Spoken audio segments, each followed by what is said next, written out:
Flint's fire-type team of mostly non-fire types is next. I start out with George against Rapidash, but after being hit by a hypnosis, George falls asleep. I meant to give George a Chesto Berry for this exact reason, but I forgot. Fortunately, George shakes off the sleep thanks to affection, so it only cost me one turn. George takes down most of Rapidash's health with Earth Power, but then Flint decides to switch it out for Drifblim.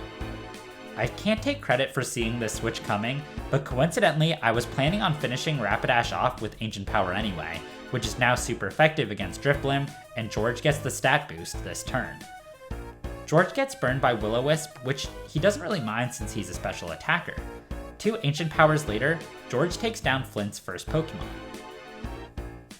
When Lopunny comes out, George begins with a Recover, then Pal comes in to take it out with fighting moves. Rapidash returns to battle, but Pal uses a priority Mach Punch, and that's 3 Pokemon down.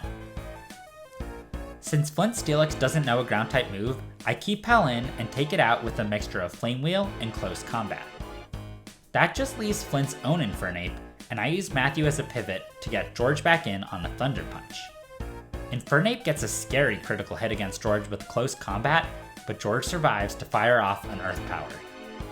Unfortunately, Infernape has a Focus Sash, and with 1 HP left, the battle is still not over.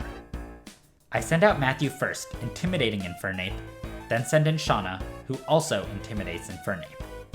At this point, Infernape has been intimidated 3 times, rendering most of its attacks pretty useless, so Shauna can comfortably survive a close combat, then finish Infernape off.